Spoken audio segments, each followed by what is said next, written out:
That's good. Welcome, everyone, to Season 3, Episode 89 of the Premier Pod. I'm your host, Yash, joined by my co-host, Tyler Chan. In this episode, we are going to start the show off with the confirmation that Liverpool have signed Champions League midfielder from Bayern Munich. I think he's 29 or 30-year-old Thiago from Bayern Munich for around, the reported figure is basically 30 mil. So the figure that Liverpool were trying to bargain down this entire time to maybe 20 to 25, they ended up having to pay the full 30 to get Thiago away from Bayern Munich. But my goodness, they've literally signed a world-class midfielder to already add to one of the best midfields in the Liverpool or in the Premier League. But the signing of Thiago, I feel like he is for me personally, I'm pretty jealous. I guess this is how you felt when Donny van de Beek signed for Manchester United. I think how every Premier League club is feeling, the way this jealousy that Liverpool have somehow managed to sign Thiago for such a cheap deal. But this is a great signing because for me personally, I think he's probably the best midfielder at Liverpool now with this signing. And yeah, because I'm thinking more on, you could say Fabinho for his defensive abilities is better, but I would say on pure attacking creativity and just box-to-box tendencies, I think Thiago is better than Wijnaldum. He's better than Keita, and I think he's obviously better than Henderson. So I don't know. I'd say Thiago is probably, with this signing, Thiago is the best midfielder at Liverpool right now. That's a fair point. I definitely will say he's definitely now the most creative player on the team. He's insane. He's going to be that creative spark I feel like Liverpool were missing, when I'd be like, man, sometimes you kind of miss Coutinho, because sometimes you need that kind of player to unlock another player on the field to, spray out a pass or just see an open run that maybe someone else wouldn't see. His vision is very, very good for a center mid. And I think he'll slot in pretty well with the system, because Liverpool tend to play like a 4-3-3. So he can take the spot of anyone like Wijnaldum or Henderson. I think they'll be the players that he'll probably alternate with. And for 30 million, I'm wondering why it took 2 months for them to negotiate this, because it's like, all right, we spent all this time. It didn't even lower the price. It was just like, all right, it ended up being 30 million euros anyway. So I think what happened was Liverpool trying to make it even lower than 30, but in the end, it just ended up being that. And I believe they have a slight compromise where instead of paying it all up front, they're going to be paying it in small increments from year to year. So that's kind of like the compromise. But Thiago Alcantara, the former Barcelona man, Champions League winner of Bayern Munich this past season, he is a big addition to the team. And I think this will bring a lot of depth into that midfield too, because I feel like we're missing that during the first game, which we're about to go into. But he's going to bring like a whole new dynamic, a whole new number 6 for the jersey as well. He's going to be replacing Lovren, I believe, and getting that number 6, because that's what he usually wears. That's what he wore at Bayern Munich. So that's going to be what a massive upgrade. And that number at least. I feel like until this year, I feel like he was very criminally underrated at Bayern, because Bayern, obviously, as we all know, have really good midfielders all the time. I mean, at one point they had Schweinsteiger, Lahm, Muller was playing in the midfield, Vidal was in the midfield, and then recently with Kimmich and such. And, you throw in Coutinho, they had James Rodriguez. I mean, the list goes on and on. They had so many great midfielders that sometimes a lot of, Thiago was still very productive, but he was playing with such good players around him all the time. But I feel like now that he's come to Liverpool, I feel like a lot of people are going to see what makes Thiago one of the best midfielders in the world. And it probably will show FIFA that he shouldn't be an 86 rated player. I'll just throw that out there. He should be a lot higher, because he's a very good player. And I don't know. It's another sign of really good business from Liverpool on the transfer end. I mean, they literally sold, Adam Lallana, Dejan Lovren, and they brought in Thiago. I mean, that's really good on their end in terms of transfer dealings. But for me, with this signing, I'll say this up front. I know last episode I made the prediction that City were going to win the title, but with this signing, I really think it's going to take Liverpool. It's going to give Liverpool that extra edge and give them that extra bit of creativity and quality that will take them to win the title again. I think they will repeat as champions, because I a signing like this just really will boost the entire club in general. Not that they needed it, but oh my gosh, signing a player of this quality. I could go on and on, but I think with this signing, Tyler, I think they will win the title. I don't think City have done enough in the transfer window to propel them to stay at number one for me. I think I'm not going to change it after this. I'm going to predict that Liverpool win the title now with this signing. Dude, it's like Yash likes the signing more than I do. Yeah. He's a big Thiago fan. Yeah, but I'm going to be curious to see how he does in the Premier League, because this will also be his first time playing in this type of environment, and a lot more physical. So we'll see. And at the later stages of 20 and early 30 for his age, it's going to be kind of a big difference from what he's been used to playing basically his whole life. So I think under Klopp, it'll be a good addition. And kind of going into this first game of Liverpool versus Leeds United for the first opener of the Premier League season, it really did show that Liverpool needed that depth, because once Keita, who had a somewhat decent game, not the best, was subbed off for Curtis Jones.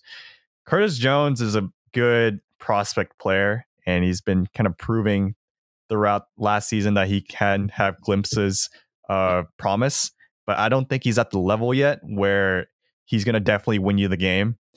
I think he's not at the level of everyone else on the team, like, say, Wijnaldum or Henderson, at least in the midfield. He's still one of those growing prospects. Like, if this was FIFA, he'd be like an upper 70. Like, we need someone who's going to be a game changer, and bring in Thiago. He's going to bring in that depth. So if, say, Thiago comes off the bench instead, then you for sure know something's going to happen. It's not like a maybe. It's going to be like, oh, it's for sure it's going to happen. And also he brings a whole other dynamic, because for Curtis Jones, you kind of know he's a little new, so you might need a lot of things. You might need a lot of time to learn. He might make a few mistakes, but for Thiago, the propensity and the chance that a mistake might come out from him is going to be a lot lower. So he's a lot more polished, basically. Yeah. But going into this game, like, we really couldn't make mistakes, because every single mistake that Liverpool made, even Van Dijk made a mistake. Van Dijk made a Phil Jones-esque mistake on that one. He made like 2. And I was like, dude, what's happening? So our defense was looking atrocious, but literally every single time Leeds could have pounced on a Liverpool mistake, they scored. And at a certain point, I think I saw Leeds had 3 goals and they only had 4 attempts. Yeah. And Liverpool had around 14, 15, and they had the same amount of goals. So Leeds were very efficient with their chances, and they also had a lot bigger opportunities because of just the fact that Liverpool just did not look like they were the same Liverpool as last year.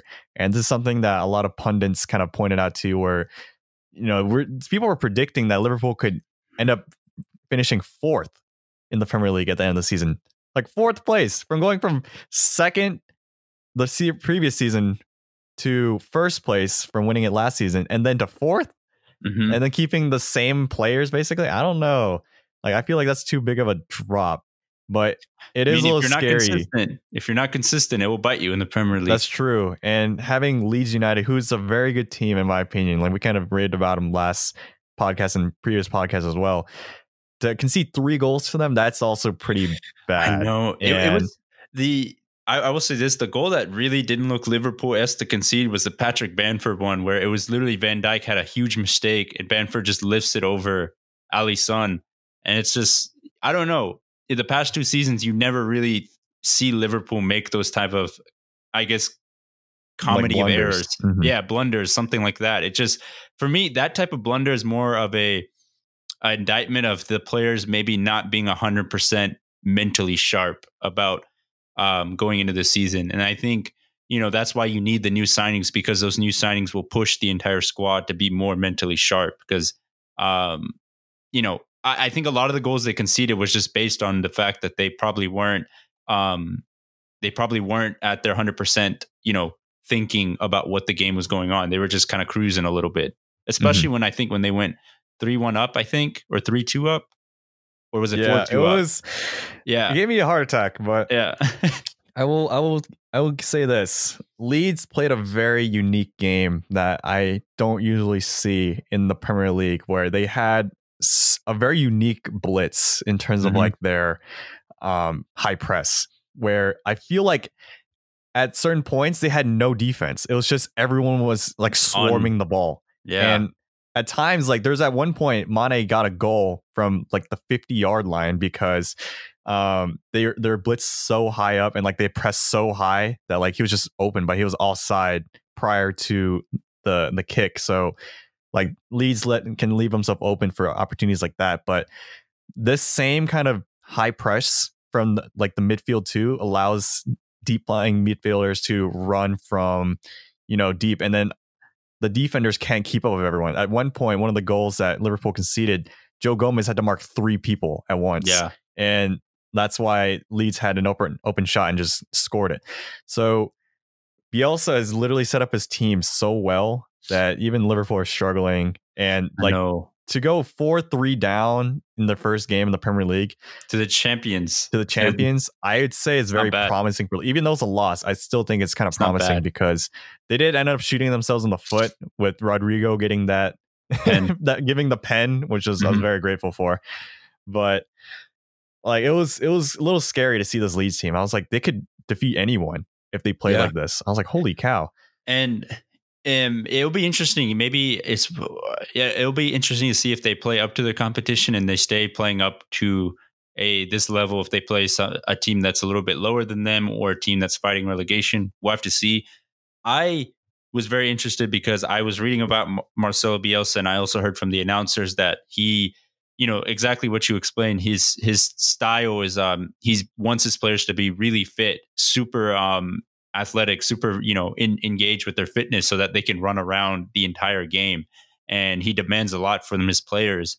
And it was pretty crazy because they were telling his story about when he got to Leeds, he literally painted, he got blue tape on his sidewalk or blue tape on the road and basically taped the road all the way to the training center. So that way, when he left his house, he didn't have to think about where he went. And he literally had all the cars predetermined on the parking spots for each player and manager. So that way they could all remove the thinking on where to park. So he could spend more time thinking about the game. And I just think that's so fascinating. That just pretty much sums up Marcelo Bielsa, just that all around total football, do not care about anything else. Once, it's either football or die.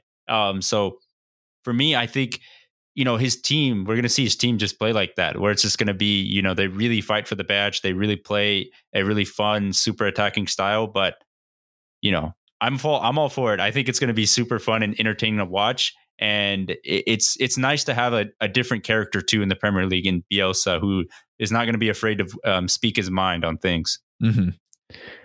Gosh. Oh, but I will say, I think real quickly, I think Rodrigo, they also said that Bielsa doesn't like when his players make mistakes. So I kind of made the joke that with Rodrigo giving away this penalty being a new signing, I don't know if we're going to see him for a little while. I think he might be sent to purgatory for a little bit. I was going to mention that because he literally got subbed on to get the game winner, but got the game winner for the wrong team. I know.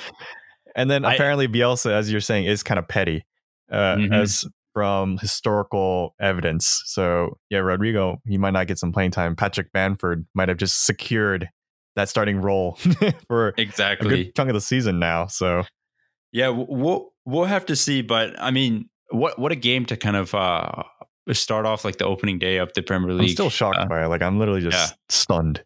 It was pretty crazy. But moving on to the Tottenham Everton game. This game was really interesting because Tottenham, you thought with Mourinho's second season, a couple of like low key good transfers, squad being healthy again, that they would come out maybe firing out from the blocks. But I will say this, Tottenham looked pretty bang average. And Everton, on the other hand, looked amazing. James Rodriguez, Decore, Calvert-Lewin, Richarlison, Alan in the midfield, the defense, Pickford. I mean, everyone was, I believe, just firing off the gates. And I believe Ancelotti was playing a 4-3-3 or like a 4-2-2 almost, like a 4-4-2. And I don't know. I think Ancelotti, I think he's going to be surprising a lot of people because this squad looks really good. And if there's one manager that knows how to get the best out of James Rodriguez, it's Ancelotti because he had him at Real Madrid and had him at Bayern Munich. So I'm excited. I really want to see James basically regain that 2014 World Cup form because he's a really exciting player to watch. And when he gets firing, he's just going to make Richarlison, Calvert-Lewin, Decore better. So if Everton fans, get excited. It's actually time to get excited if you're an Everton fan. This squad is looking pretty good. Everton are making my predictions for who would be top 6 a little worrying, because Yes. I had Tottenham at 6, but I'm like, Everton could sneak in. Like, this team gosh. it looks so promising. Calvert-Lewin got the game-winning goal, but Richarlison, he could have got a hat trick. Good. He good. Literally was on a solo run by himself and then missed an open goal because he just didn't look up. And then like a few other opportunities, he just hit wide, or just the keeper saved it. So Richarlison has been pretty wide open on these. And then Decore and Alan, as you said, like the new CDM pair that just got slotted into the team is just... I'm like, dang, that's literally what they're missing. I know. And then you have Andre Gomes. You have Gomes that can like pretty much like link up play from from like the back to the front and get the ball to James. I think they have, not like Watford, a much higher quality version of Watford, where they have a good mixture of really brute strength, but also a good mixture of, you know, those intricate players that can play those little passes here and there. Because Calvert-Lewin is someone that is not going to be afraid to get roughed up, and he's not afraid to basically really get stuck in and annoy the crap out of defenders. And Richarlison will do the same thing, but he's also, I think, a little bit more technical. And then James is obviously like the technical maestro they have. And then Alan can really pick out those passes. Gomes can pick out those passes. Seamus Coleman is not afraid to get dirty. I mean, Yerry Mina is there. So they have a good mixture, I would say, of brute strength, not that brute force, and also that technical ability that you need to succeed in the Premier League. So I like the way their squad is right now. And how cool is it to hear James on just by the announcers? Just every time he was on the ball, I feel like he was going to make something happen. Whether he was going to spray the ball wide just from wherever he was, like he's so quick. Finesse. Yeah, that left foot finesse is so fast. Whether it's to find someone else on cross or like a long pass, or whether he's going to whip it and try to hit like the upper 90, because several times he took a shot from outside the box, and he's actually good. He's basically Coutinho on his left foot. That's how good his left foot is. It's insane. I'm like, oh my, how did Everton get him? It's like, what the heck? It's like a whole different team, this Everton side. So I honestly think Everton fans, the Evertonians, the Toffees, are something to look forward to. But on the other side, Tottenham, what the heck? They really look like a team that only bought kind of subpar transfers this past window. And it showed. They really have. Højbjerg started and Doherty started. Yeah. I will say Doherty had that chance, but in general, Tottenham just looked flat. They didn't look that entertaining to watch. And, you know, that's the Jose Mourinho style of team. But if I'm a Tottenham fan, I'll get excited again. I know I'm saying you should get excited if you're any club, but I mean, literally, they've pretty much confirmed. Fabrizio has basically confirmed that they have signed Sergio Reguilon on a transfer. Basically, secured his signing as a transfer, and then they have brought back their beloved hero, their winger Gareth Bale from Real Madrid on a 1-year loan, which is insane. The fact that Gareth Bale is going to be coming back to the Premier League, I never thought I would see the day. I really never thought I would see the day. And obviously, we all know Gareth Bale. He grew up with the Southampton Academy, got transferred over to Spurs, and then basically turned into a superstar at Tottenham, and then moved to Real Madrid. He's won so much at Real Madrid. He's won 4 Champions Leagues. He's won the Super Cup. He's won the Club World Cup. I mean, he's won La Liga. He's pretty much won everything you can win there. But towards the end of the days there, Zinedine Zidane and him had a fallout. The fans really started to boo him and start to basically create this friction between him and the fans and the club. And it's unfortunate because I think Gareth Bale is still one of the best players in the world. And it's unfortunate that he hasn't really been given a chance to show that due to maybe by injury and also due to Zidane not playing him these past couple of seasons. But I mean, we've all seen it. If you've seen Champions League games, we've all seen it. Maybe he doesn't still has the same amount of pace, but he still has that insane left foot where he can just cut in and just hit it as hard as he can. And he's still such a clever footballer. So I'm just really excited to see if Mourinho can really get the best out of Gareth Bale and how he can basically play him, Son, Kane, Dele Alli. I don't know. I'm excited. I'm so excited to see Gareth Bale. I think he's really going to tear up the Premier League again this season. Gareth Bale, when he was in the Premier League, scored some of the best goals. Oh. I remember, like he just anywhere on. It was like James Rodriguez, except on steroids. He'd be like 40 yards out. It's like, all right, finesse shot. It's like a broken player. He's got in so FIFA much in real power life. in his foot. Mm-hmm. In his left foot. And he's so fast too. I know he's 31 now, and maybe some of that engine is gone. He's a lot more prone to injury in the past several seasons. And he has a lot longer hair. Yeah. So he doesn't look as aerodynamic, but I think he has like it's a sort of leadership with him now. Like he was literally the carry for Tottenham before he left to Real Madrid, and now he doesn't have to be the carry. But at the same time, he might have to during certain games, like this past game, if he was there, he might have to like put the team on his back, because I feel like a little when there's a little flatness, he has to be the one who puts in that little spice. He has to be the one who just takes the shots from just outside the box, like Bruno Fernandes would for Man U, just kind of get the defense tested. God. And having Gareth Bale is just like such a big boost. It's like when Kaká went back to AC Milan after Real Madrid. It's or when Zlatan literally goes anywhere. Yeah, it's going to be interesting to see if he's going to be, the same. I still think, as Yash said, he's going to be world class, but how cool is that though? I've seen a bunch of Tottenham fans, like they're so excited to have him back, but how cool is that for basically someone you saw develop into a superstar?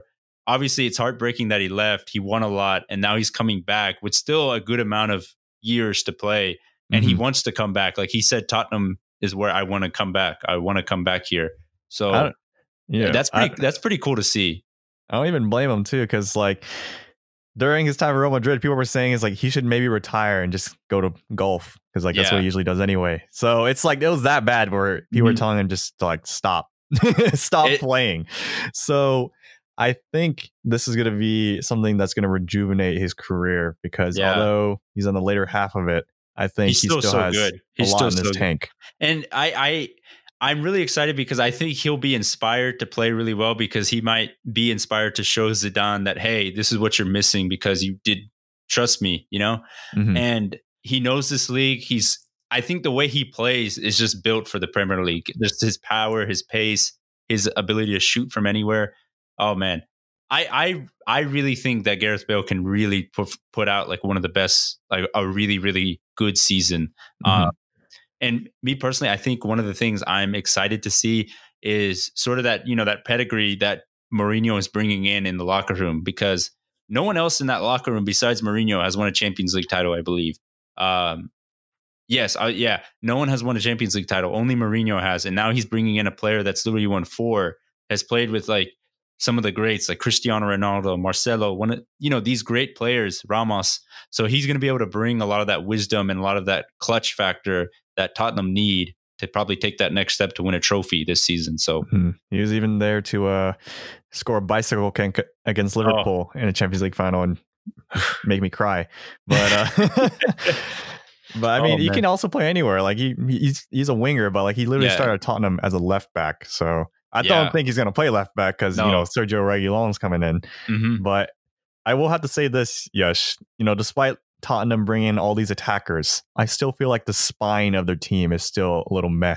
Like they need a center back. About it, they have like Harry Winks, Musa Ndombele. Ndombele, who's maybe getting a little better. But then also like their center backs. Wait, what? He scored a goal today in the Europa League. He did score a goal today. That's true. He got the game-winning goal. But I mean, I know what you mean. Like Eric Dyer is basically their center back. Yeah, and Eric Dyer, Alderweireld, who's old. He's so old. Yeah. So I was wondering. I was like, maybe they should invest in like a new defender, like a new center back, because I don't feel like Alderweireld should be your star, your best defender right now. I feel like that's an issue. But then one of our longtime listeners, Sung Min, he's a Tottenham fan. I was talking to him about it. He's like, who needs defenders when under Jose Mourinho, everyone's a defender? I'm like, I guess that's a fair point. So maybe that's why they're not buying dedicated defenders, because technically everyone plays defense for Mourinho. So that's true. So maybe that's why they're not getting any other center backs. Yeah, I don't know. I'm excited to see how Reguilón ends up. I will say this. Obviously, if you listen to last week's episode, Manchester United were really heavily linked to Sergio Reguilón, who's the Real Madrid left back. who was at Sevilla at loan last season. He was up for sale. However, the biggest drawback that United had with the deal was that Real Madrid wanted to include a buyback clause. Like they just wanted the buyback clause, and I think it was for around 30 million or so. And United refused because obviously, if they're signing a player that they think is going to be world class or really good one day, they want to sell it back to Real Madrid at a cheap price whenever Real Madrid decide they want it back. So for me, that's why Manchester United ultimately didn't trigger the deal, and that's why Tottenham came in and swooped in and got the deal. And if he ends up becoming a star, that's good for Tottenham for the time being, but they probably have to accept the fact that they're not going to be making a big profit margin off of him. And if he doesn't end up becoming this star, then you've kind of just got, I guess it kind of works out, but you don't want this guy to be like an average player when he fully develops. So I don't know. I guess I'm a little hurt about it. I feel like it would have been nice to have him as like a backup or starting option, but I mean, I guess you can kind of see it. You don't want to just buy a player, then have a club basically have the rights to get him at a really, really cheap price if he ends up becoming really, really good. It's like a weird loan scenario where it's like you can have him until he's good. Yeah. And then we can take him back. Exactly. So I don't know. I don't know. If you were the board, depending on who you were, would you have made that deal?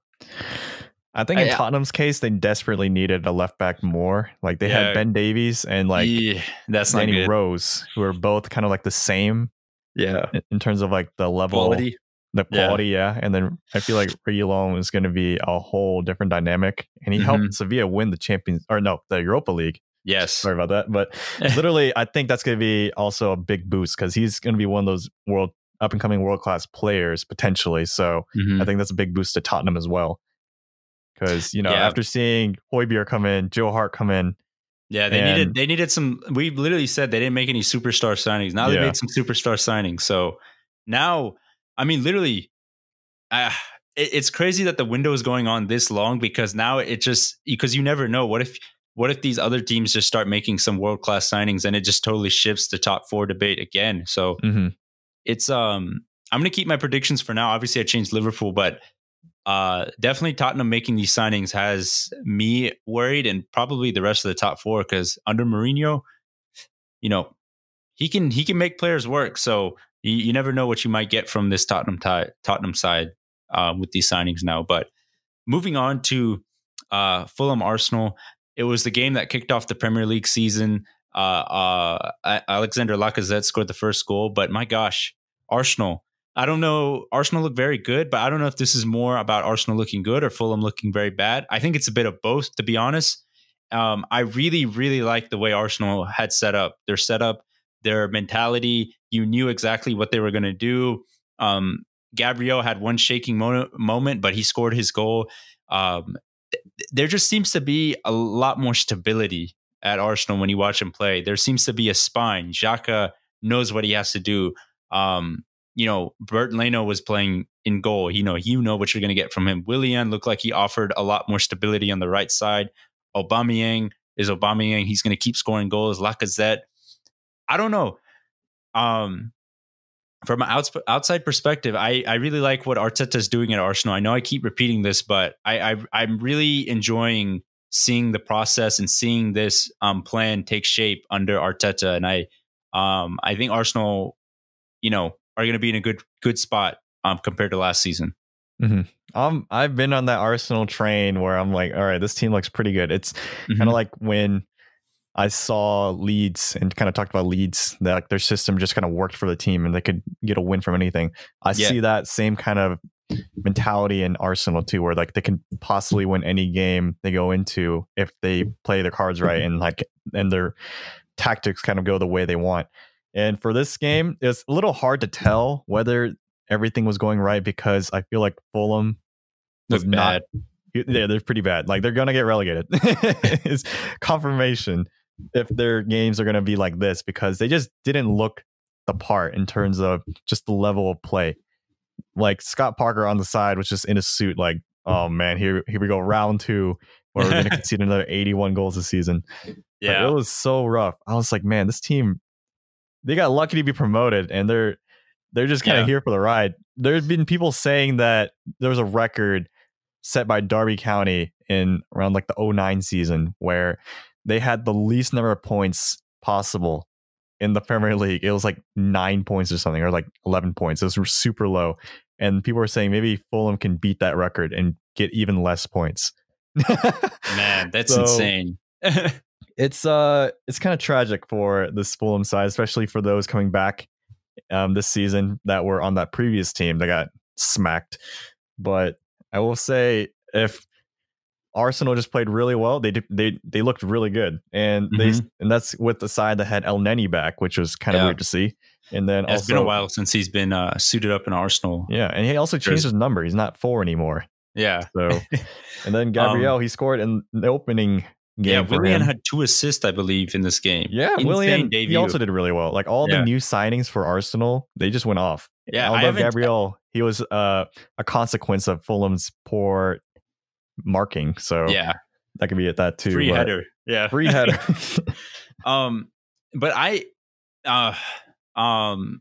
yeah, like we've been saying, I think Arsenal are going to be in a good spot. I don't think I still don't think they have enough to get top 4, but I think they're going to be in a really, really good spot in terms of just development and where they take the squad further. I think they might have a chance at top 4, but I don't know if I have them above some of these other teams, but they are heavily linked with Awa, who is the Lyon, basically center attacking midfielder. He's young. He's 22 years old. French midfielder. I know Fabrizio has said that Awa is basically I think the thing is, like, he wants to go, but there hasn't been an official talk between Arsenal and Lyon to get a deal done like that.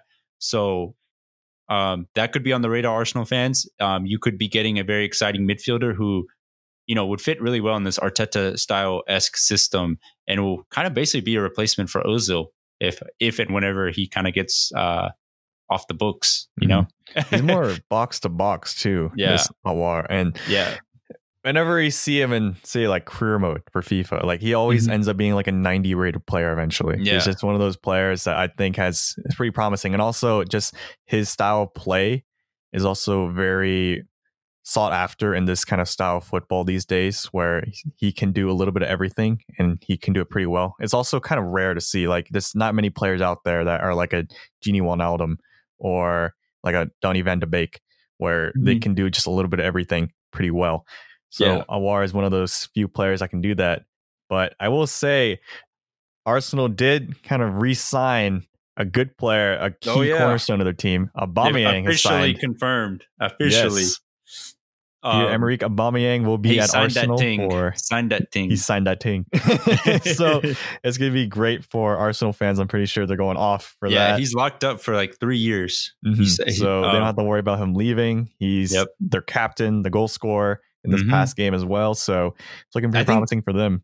And it's, he signed that contract saying he wants to become an Arsenal legend. And I was like, that's crazy considering the age that they, bought him at. But I mean, at this rate that he's going, he could, pretty much, like, I mean, have they had a better striker since like Thierry Henry? I know Robin van Persie was there, but oh my gosh, Aubameyang he's A+ quality striker. But it's a good indictment on Arsenal that they were able to keep a player like that, considering I think Juventus, Barcelona, maybe some of these top tier clubs were after Aubameyang's signature, clubs that have Champions League, yet he wanted to stay at Arsenal and be part of this project. So you have a pretty good committed player, Arsenal. So be excited. Very loyal. Very loyal guy. But moving on to Brighton Chelsea, this game we picked out because it was the opening game of this new, basically superstar show we're going to be seeing at Chelsea. It was crazy when I saw the lineup because Kai Havertz and Timo Werner were both in the starting lineup. I will say that a lot of Frank Lampard was catching a lot of flack on this game because Havertz was playing as a right winger, which is crazy to me because Havertz to me needs to be playing either on the left side or, basically as a number 10, because that's, the type of player he is. But he was playing on the right wing. He didn't look that effective. He had a couple decent moments. I know he played in Werner in the first half, and Werner looked pretty sharp in the first half, and then he kind of disappeared in the second half. Maybe that was down to stamina, issues like that. I think Werner will be fine. We're going to start seeing the best of Werner soon. Havertz might take a little bit to get acclimated to the Premier League. I know Thiago Silva was in training, but the biggest storyline for me out of this game was Kepa Arrizabalaga made another huge mistake behind goal for Chelsea. It's not even shocking at this point. I mean, if you literally look at his stats, he's literally a bad keeper. There's just no words for it. I mean, you can look at the stats. I think he has the worst shot save percentage in the Premier League, or second to worst, which is crazy considering how expensive he is. He was 24, 25 at this point. And literally a Brighton shot was just straight at him and he just let it past him. He just let it past in the goal. So he has no confidence. Frank Lampard doesn't have confidence in him. And they basically have almost confirmed the signing of Mendy, the goalkeeper from Stade Rennais, 28-year-old Senegalese goalkeeper. And he'll basically slot in and be the number one guy because Caballero, he's decent, but he's not going to win you a Premier League title. I'm sorry, Caballero fans, but he's not good enough to win a Premier League title. So for me, they need to get that goalkeeping situation sorted out. And if they do, they can really kick on and get the season rolling because Kepa is not going to get the job done. I'm not sure if Mendy is going to do it either, but I think he's going to be better than Kepa, hopefully. He's going to be better than Kepa. Hopefully. If he's not better than Kepa, it's like, geez, that how do you be worse than Kepa check out of retirement. You get check.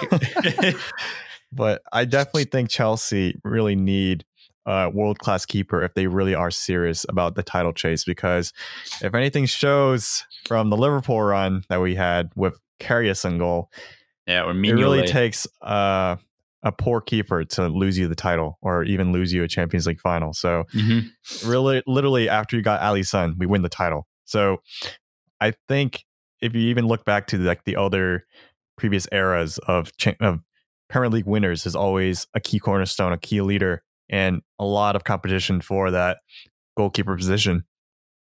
Leaders like Petr Cech, Schmeichel, like whatever Schmeichel you can think of, Petr Schmeichel or Kasper Schmeichel, like both won the Premier League, and then De Gea and Van der Sar, like, and then you go even further back, you got like David Seaman and Jan Zlayman, like literally the list goes on and on, but you don't see like a Kepa winning the Premier League. You don't see like Willy Caballero. I mean, he won as a backup, but he wasn't the starting keeper.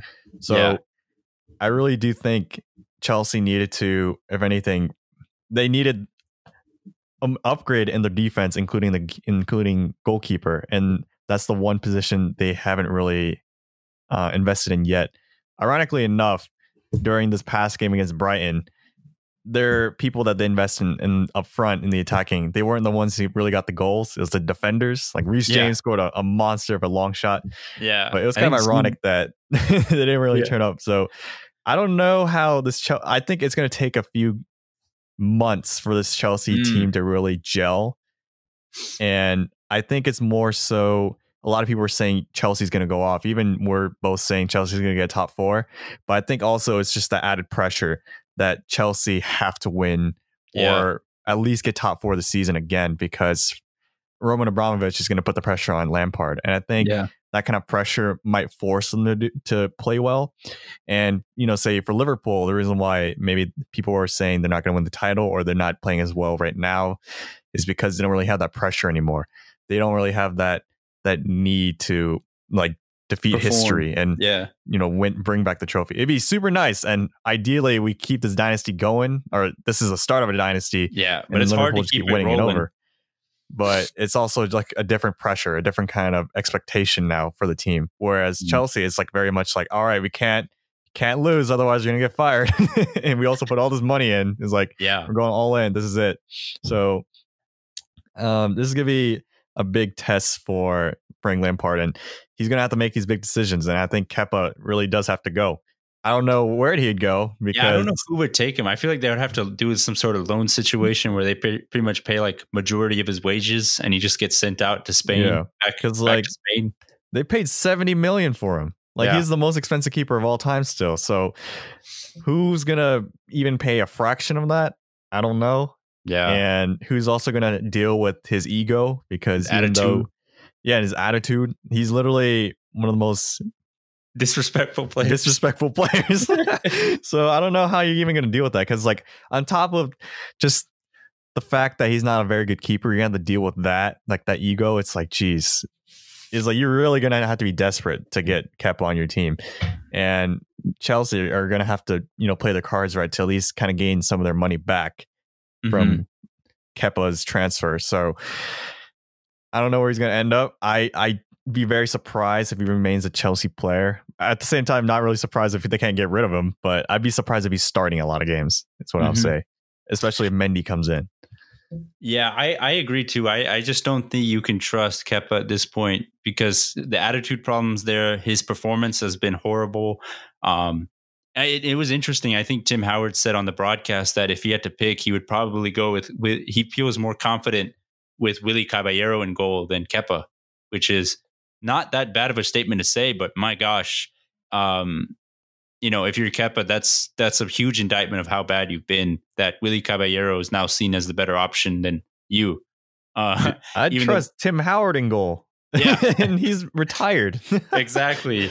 So it's just a bad situation for Chelsea in their goalkeeping because it seems like they upgraded everything on the pitch, just not the goalkeeping position. And I don't know, maybe Mendy is the guy that takes them the step further. But you know, I'm not even gonna lie. Up until this point, I didn't even know who this guy was. No, I didn't know who Mendy was either. It's like another Fernan Torres situation. Exactly. So, is this guy a world class goalkeeper that's just no one's known about because he's been in Ligue 1 this whole time? I don't know. I just never heard about him because, you know, usually people you hear about like Anthony Lopez, right, from Lyon.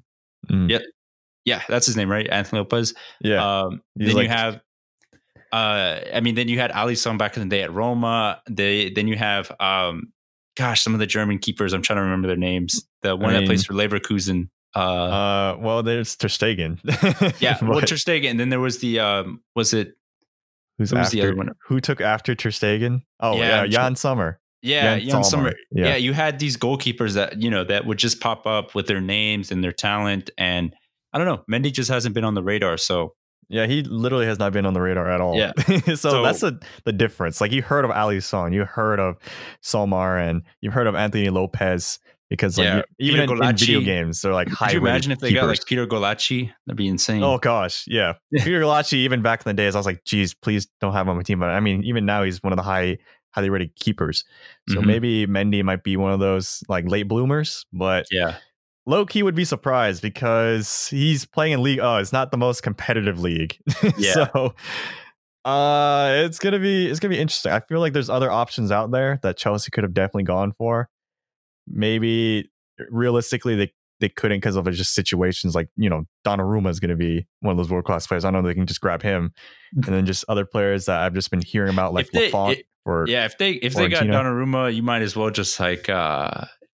You might as well just pack up the Premier League title and give it to them at that point. I mean, that would be insane, the amount of young talent they would have on that team. Or like even Perrin, like just other just keepers that you kind of heard of and, you know, were at one point noted to be potentially world class. But Mendy, it's a quite of a risk in my opinion. But at this point, anything's an upgrade over Kepa. So who knows?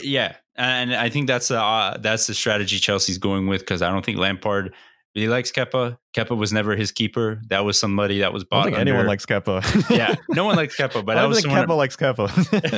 no, Kepa definitely likes himself because like he's like, I'm the manager, and I feel like he's the only player that thinks he's good.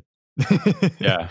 So it's going to be interesting to see how this Mendy transfer turns out. But yeah, that's kind of it with Chelsea. And going on to the previews for these the games this weekend. We have 3 games, obviously, like our classic formula. We're going to start off with 2 Manchester clubs are going to be facing off for the first time in the Premier League season.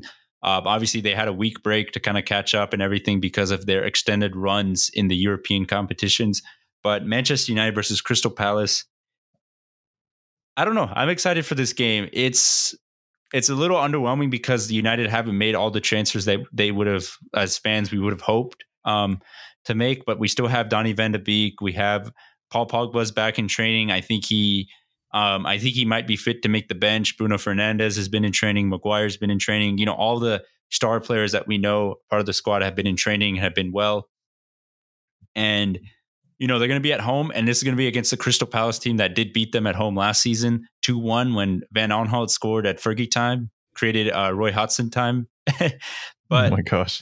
for me, I don't know. I think United might actually get, I think they will get off the ground running in the Premier League. I think they'll get a 2-0 victory because I still think they still have a lot of talent and quality in the squad in their starting 11. And I think it might be a little too much for Palace.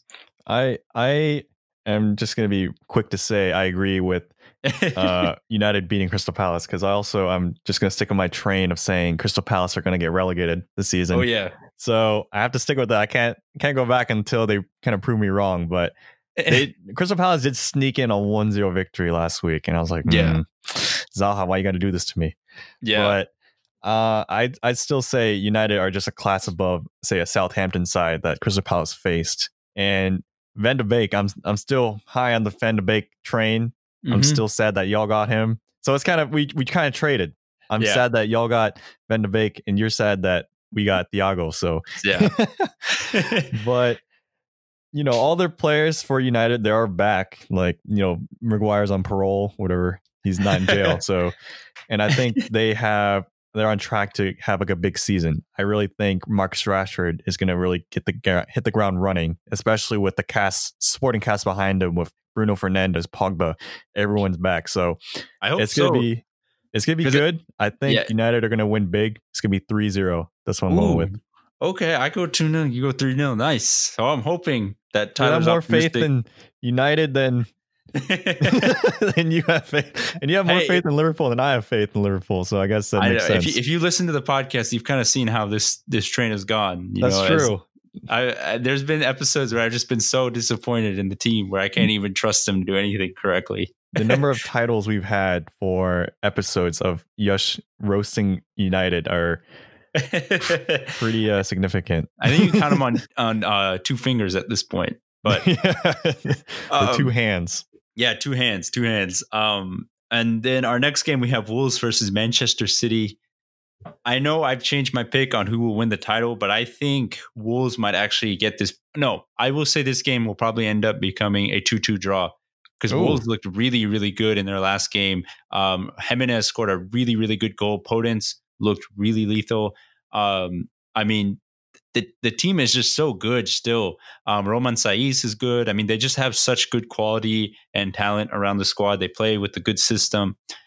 Manchester City, I know they will be ready to go, but that defense, like we keep saying, that defense still scares me, and they still, I don't think will be good enough defensively to keep this Wolves side scoreless. So I think the game will finish 2-2.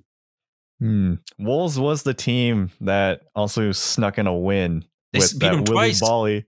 Yeah, the Willy Bolly cheese header though, or like whatever his goal where they didn't really catch the infringement, but yes, maybe Wolves will have that luck again. I don't see them winning, but it'd be. I feel like it'd be easy to say City win this game, and it's also a little difficult to see how they'll do because City will do because like now this is their kind of big first game back after getting knocked out of the Champions League, so their spirits, their kind of mentality will kind of really show during this first game back. Are they going to be in it to win it like how they have been previously in the previous few seasons where they go into every single game looking like they're going to either win 5-0 or lose 2-1. So it's going to be like clockwork for them. But I honestly will also agree with you, Yash. I don't want to keep agreeing with you for every single prediction, but this one I can't really say no to. But I think it'll be, I'm going to have to say 2-2 as well because I don't see it be as low scoring as 1-1. Let's go. So, and like Raúl Jiménez, like he just looked so good last game. I was like, oh my gosh. I don't think Ake is going to stop him. So yeah. Ake's so weak, man. You can't hold on to Jimenez. But oh my. And in the final game, we got the big game, Chelsea-Liverpool. Yes, I'm really excited. This is going to be a good matchup. But I will just go ahead and say this. I think Liverpool will end up winning this game 3-1. I think it's going to be exciting, but I think Jurgen Klopp, after that cheese Lampard gave him last season, at the end of last season, and the kind of, I wouldn't say disrespect, but kind of the the little bit of back talking and trash talking that he continued doing to Jurgen Klopp at the end of that game. I think it, I think Klopp remembers that, and I think his Liverpool side remember getting beaten by Chelsea as well. So I'm going to go with Liverpool 3-1 because I think that revenge factor is there. I think Klopp will want to show the young Lampard a lesson, and that defense is still an issue. Kepa is still an issue, so I'm still going to go 3-1 because I think Liverpool will want to teach Lampard and this Chelsea team like who the champions are and who the defending champs are. So 3-1 Liverpool. Man, we really are going to agree with all the the previews for this one. But I don't know if it'll be a 3-1. I feel like that's a little high because it was a really close game between Leeds and Liverpool in this past game. And also I feel like it's more likely Chelsea will score more than one. So, I don't know. It's the only thing I feel like Liverpool have for them in terms of scoring is that Salah is still the same Salah as previous seasons. He's going off. Mane and Firmino a little rusty. Yeah, I was going to say Mane looked a little rusty against Leeds. Yeah.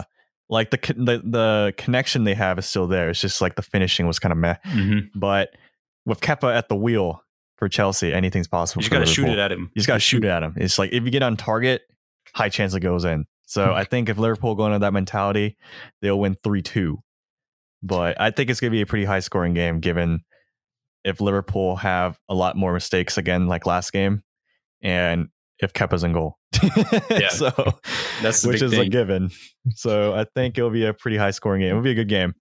And yeah, I'm excited.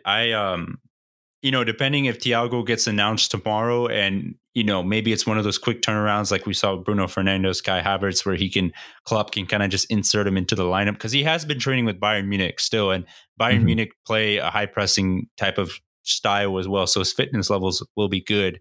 But I just think Liverpool will be a little too much for Chelsea, especially this young budding Chelsea team that probably needs a little bit more time to get adjusted to each other. So I'm going 3-1. Tyler's going 3-2. So we'll see how this one goes out. But yeah, that kind of wraps up episode 89 for us. Thank you guys so much for listening. Please make sure to rate, comment, subscribe. Tell us what you like, what you don't like. We want to hear your comments. Make sure to give us a follow on Twitter and Instagram at the Premier Pod.